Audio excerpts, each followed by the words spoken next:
Chief justice of Pakistan اور عدالتی 5 رکنی بینچ نے یہ حکم دیا تھا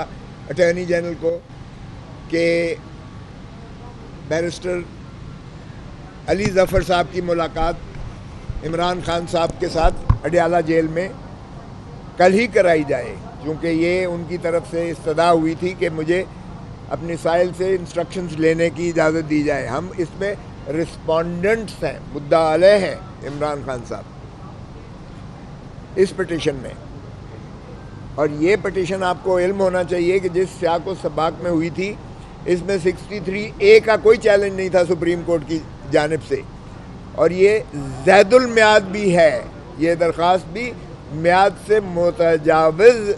جو ہے میعاد جو دی گئی ہے آئین اور قانون میں، اس کے بعد میں یہ دائر کی گئی۔ اور اس وقت جو کہا گیا تھا وہ دراصل وہ اس سیاق و سباق میں کہا گیا تھا کہ جناب یہ سارے کنٹینرز لگا دیے ہیں، انٹریز بند کر دی گئی ہیں، law and order situation create ہو گیا ہے وغیرہ وغیرہ، یہ چیزیں حائل نہیں ہونی چاہیے، بنیادی حقوق کے متصادم ہے۔ 63A کا کوئی ذکر، کوئی نالش سپریم کورٹ کی اس پٹیشن میں نہ تھا جو ہائی کورٹ جو سپریم کورٹ میں کی گئی تھی، اور اب جو سپریم کورٹ میں کی گئی ہے وہ بھی بغیر ایگزیکٹو سپریم کورٹ کی باڈی کے، نہ جنرل ہاؤس نے اس کی اجازت دی، پرمیشن دی، نہ ایگزیکٹو کمیٹی نے اس کی اجازت دی کہ اس کی جو ہے یہ ریویو کی جائے، نظر ثانی کی جائے۔ اور یہ چونکہ صدر جو ہے سپریم کورٹ بار ایک مخصوص طبقے کو نمائندگی کر رہے ہیں، اور وہ اس وقت حکومتی ماشاءاللہ جو ہے پلیٹ فارم کے اس وقت اسپوکس پرسن بنے ہوئے ہیں، اسی لیے جو ہے انہوں نے اپنی جانب سے یہ نالش کر دی اور 63A کو لے آئے۔ آج جب علی ظفر صاحب نے بتایا کہ جناب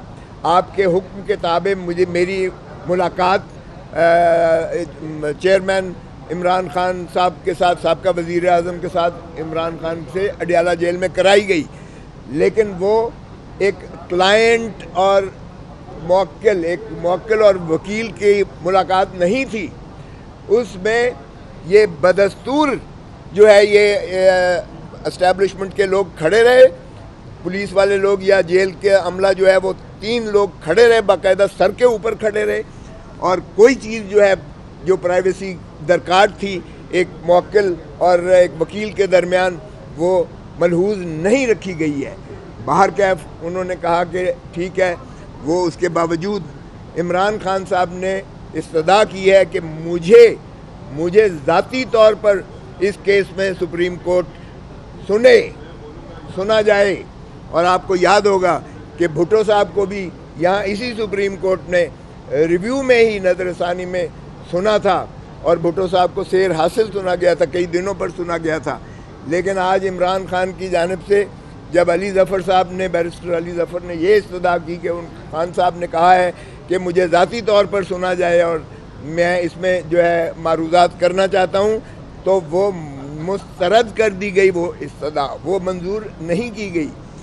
پھر انہوں نے کہا علی ظفر صاحب نے کہ جناب اگر ایسی صورت ہے تو انہوں نے کہا کہ آپ جو نالش آج کی جو آپ کی کارروائی ہو رہی ہے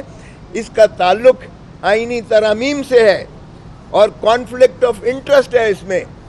یہ ہارس ٹریڈنگ کو جو ختم کیا گیا تھا اس اوپینین کے ذریعے سے، آج پھر اس کا راستہ کھلنے جا رہا ہے، اور یہ ہارس ٹریڈنگ کی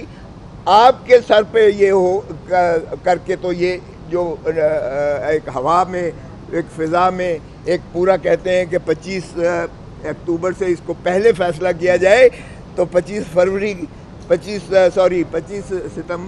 اکتوبر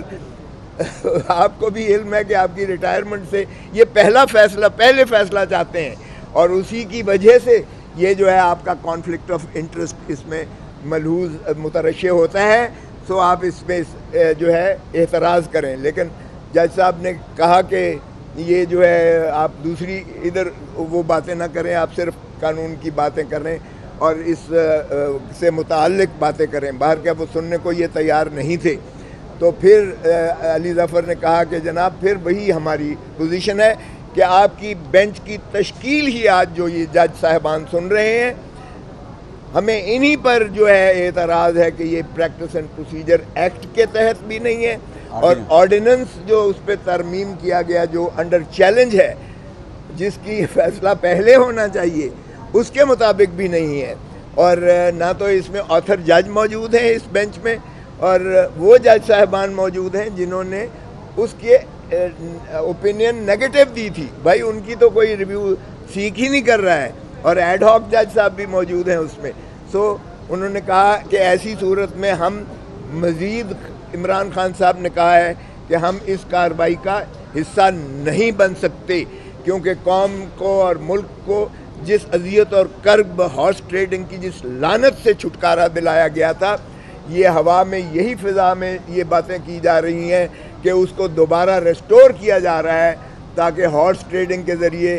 2/3 جو ہے وہ اکثریت پوری کی جا سکے، پاکستان تحریک انصاف کے لوگوں کو اٹھایا جا سکے اور اٹھا کر ان کی وفاداریاں تبدیل کر کے زر اور زور کے بنیاد پر جو ہے 2/3 حاصل کر کے، اور پھر مفاد کس کو ہوگا 25 اکتوبر سے پہلے. سو یہ زیادہ کہنے کی ضرورت نہیں ہے. تو اس چیز پر انہوں نے کہا کہ ہم مزید ان کارروائیوں کا، خان صاحب، عمران خان صاحب نے کہا ہے کہ ہم اس کا حصہ نہیں ہو سکتے کیونکہ ہم جس لعنت سے، جس ہارس ٹریڈنگ سے، جس سے قوم کو اذیت اور کرب سے نجات ملی ہے، یہ اسی کو جو ہے ریسٹور کرنے کے مترادف کاوش ہو رہی ہے، اور یہ آئین سے کھلواڑ ہو رہا ہے، اور یہ انلیگل بینچ جو ہے کانسٹیٹیوٹ ہو کر ان کے ساتھ، ان کے توسط سے کروایا جا رہا ہے، لہذا ہم اس کا حصہ نہیں بن سکتے ہیں. تو پھر چیف جسٹس صاحب نے کہا چلیں تو پھر ہم آپ کو ایمائکس بناتے ہیں. ایمائکس یعنی آپ as a friend of the court, as عدالتی معاون کی حیثیت سے، عدالتی معاون کی حیثیت سے آپ جو ہے پھر ہماری معاونت کریں as an officer of the court. Officer of the court کی حیثیت سے انہوں نے بطور، چونکہ وہ سینئر وکیل ہیں اور ظاہر ہے کہ سپریم کورٹ بار کے سابقہ صدر بھی رہے ہیں اور اس وقت وہ سٹنگ سینیٹر بھی ہیں، ان کی وابستگی پاکستان تحریک انصاف سے پر اپنی جگہ پر، لیکن انہوں نے اپنے تئیں چونکہ اس پیشے سے منسلک ہیں، he is wedded to the profession of law since his father and forefather, اس لیے انہوں نے بہرکیف ایمائکس کیورائے کے طور پر، عدالت کے معاون کے طور پر انہوں نے جو ہے چیف جسٹس صاحب نے اور ججز نے کہا کہ آپ ہماری پھر معاونت کیجیے گا. اس پر انہوں نے پوچھا شوکت پریزیڈنٹ سپریم کورٹ بار ایسوسی ایشن سے، اور فاروق نائک صاحب بھی بیٹھے ہوئے تھے، تو انہوں نے کہا کہ ہمیں کوئی اعتراض نہیں ہے. تو وہ بھی ان کی مرضی پر محیط تھا کہ ان کو سننا بھی گوارا کیا گیا، لیکن اب وہ بطور پاکستان تحریک انصاف کے وکیل کی حیثیت سے اب جو کچھ وہ کہہ رہے ہیں ہم اسے اون نہیں کریں گے. نہ عمران خان اس کو اون کرتا ہے، نہ ہم اس کو لیجٹمیسی کنفر کریں گے اس فیصلے کو، نہ ہمارا اس فیصلے کے ساتھ جو ہے کوئی لینا دینا ہوگا پاکستان تحریک انصاف کا یا عمران خان صاحب کا. ہمارا موقف یہی تھا کہ عمران خان کو خود سنا جائے، جو سپریم کورٹ نے استدعا نامنظور کی. پھر ہمارا یہی تھا کہ بینچ جو ہے پراپرلی کانسٹیٹیوٹ کیا جائے، اور پریکٹس اینڈ پروسیجر ایکٹ کے تحت جو ہے وہ کانسٹیٹیوٹ نہیں ہے. پھر ہمارا یہ بھی تھا کہ کم از کم آتھر جج یعنی جسٹس منیب اختر جنہوں نے موجود ہیں اور ریکیوز نہیں کیا انہوں نے، ان کی موجودگی کے بغیر یہ پٹیشن سنوائی ہو ہی نہیں سکتی ہے. اور اس کا جو نتیجہ ہے جو عام ہوا میں اسپیکولیشن میں ہے وہ یہ ہے کہ یہ جو ہے ہارس ٹریڈنگ کو جنم دینے کے مترادف ہے. زید المیعاد پٹیشن جو ہے اس طرح نہیں ایکسیپٹ کی جا سکتی ہے، اور اس پٹیشن میں یہ نالش ہے ہی نہیں کہ 63A کو اس کو جو ہے جواز دیا جائے. سو اس لحاظ سے ہم سمجھتے ہیں کہ یہ کارروائی آج کی یہ غیر آئینی ہے، غیر قانونی ہے، یہ غیر مؤثر ہوگی، یہ آئین سے کھلواڑ کے مترادف ہے، یہ قوم کی امیدوں اور امنگوں کو جو ہے مجروح کرنے کے مترادف ہے. اور یہ چونکہ اینٹائی پیپل ہے، اینٹائی ڈیموکریسی ہے، اینٹائی کانسٹیٹیوشن ہے، اینٹائی ملک ہے، کنٹری ہے، اس لیے ہم اس سے علیحدہ ہو گئے ہیں.